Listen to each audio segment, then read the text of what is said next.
आदरणीय अध्यक्ष महोदय, हम सब के लिए और सभी देशवासियों के लिए इतना ही नहीं, विश्व के लोकतंत्र प्रेमी नागरिकों के लिए भी हमारे लिए ये बहुत ही गौरव का पल है। बड़े गर्व के साथ लोकतंत्र के उत्सव को मनाने का एक अवसर है।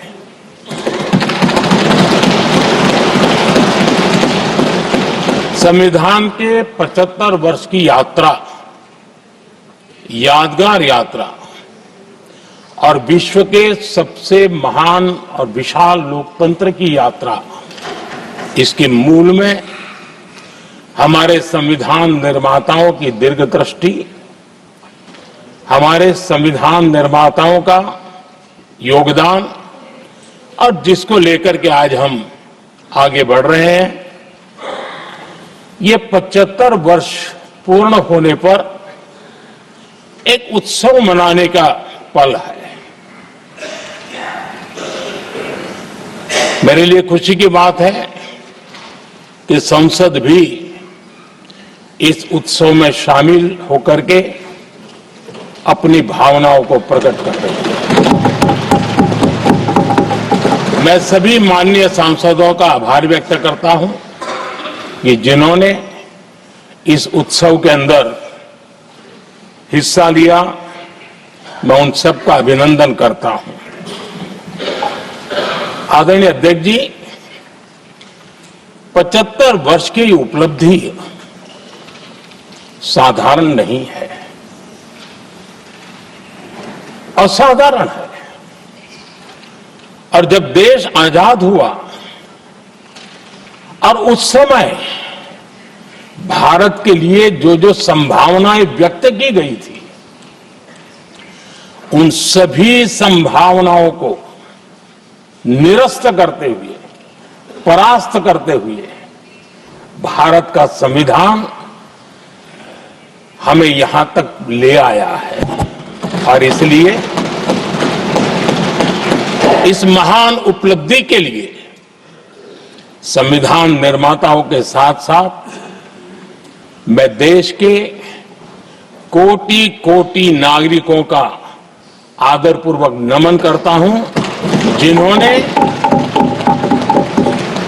इस भावना को, इस नई व्यवस्था को जी करके दिखाया है। संविधान निर्माताओं की जो भावनाएं थी, उसको जीने में पिछले 75 साल भारत का नागरिक हर कसौटी पर खरा उतरा है। और इसलिए भारत का नागरिक सर्वाधिक अभिनंदन का अधिकारी है। आदरणीय सभापति जी, संविधान निर्माता इस बात में बहुत सजग थे। वो ये नहीं मानते थे कि भारत का जन्म 1947 में हुआ है। वो ये नहीं मानते थे कि भारत में लोकतंत्र 1950 से आ रहा है।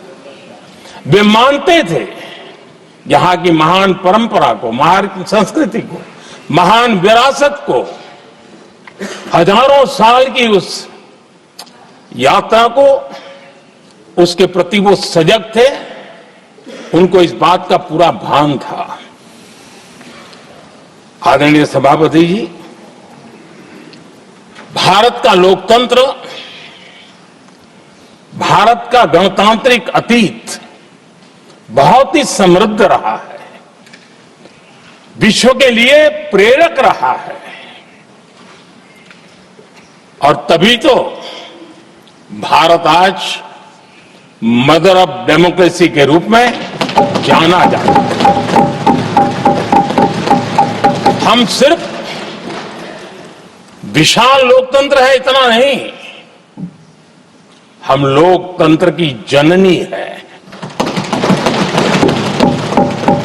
आदरणीय सभापति जी, मैं जब ये कह रहा हूं तो मैं 3 महापुरुषों के कोट इस सदन के सामने प्रस्तुत करना चाहता हूं। राजर्षि पुरुषोत्तम दास टंडन जी, मैं संविधान सभा के अंदर हुई चर्चा का उल्लेख कर रहा हूं। उन्होंने कहा था, सदियों के बाद हमारे देश में एक बार फिर ऐसी बैठक बुलाई गई है, यह हमारे मन में अपने गौरवशाली अतीत की याद दिलाती है, जब हम स्वतंत्र हुआ करते थे, जब सभाएं आयोजित की जाती थी, जिसमें विद्वान लोग देश के महत्वपूर्ण मामलों पर चर्चा करने के लिए मिला करते थे। दूसरा कोट मैं पढ़ रहा हूं डॉक्टर राधाकृष्णन जी का। वे भी इस संविधान सभा के सदस्य थे। उन्होंने कहा था, इस महान राष्ट्र के लिए गणतांत्रिक व्यवस्था नई नहीं है, हमारे यहां ये इतिहास के शुरुआत से ही है। और तीसरा कोट मैं बाबा साहब आंबेडकर का कह रहा हूं। बाबा साहब आंबेडकर जी ने कहा था, ऐसा नहीं है कि भारत को पता नहीं था कि लोकतंत्र क्या होता है। एक समय था जब भारत में कई गणतंत्र हुआ करते थे। आदरणीय सभापति जी, हमारे संविधान के निर्माण की प्रक्रिया में हमारी देश की नारी शक्ति ने संविधान को सशक्त करने में बहुत बड़ी भूमिका निभाई थी। संविधान सभा में 15 माननीय महिला सदस्य थी और सक्रिय सदस्य थी। मौलिक चिंतन के आधार पर उन्होंने संविधान सभा की डिबेट को समृद्ध किया था। और वे सभी बहनें अलग अलग बैकग्राउंड थी, अलग अलग क्षेत्र की थी, और संविधान में उन्होंने जो जो सुझाव दिए, उन सुझावों का संविधान के निर्माण पर बहुत बड़ा प्रभाव रहा था। और हमारे लिए गर्व की बात है कि दुनिया के कई देश आजाद भी हुए, संविधान भी बने, लोकतंत्र भी चला, लेकिन महिलाओं को अधिकार देने में दशकों बीत गए थे। लेकिन हमारे यहां शुरुआत से ही महिलाओं को वोट का अधिकार संविधान में दिया गया।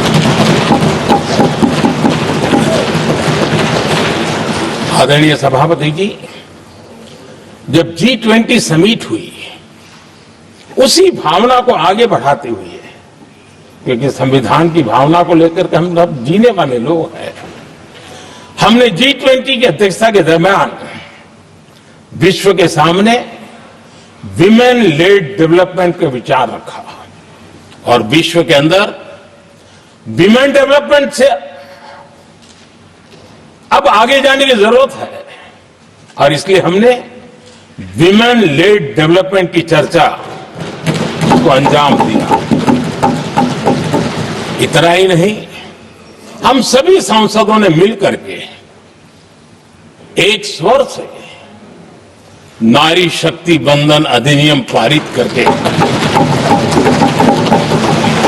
हमारी महिला शक्ति को भारतीय लोकतंत्र में उनकी भागीदारी सुनिश्चित करने के लिए हम लोगों ने कदम उठाए।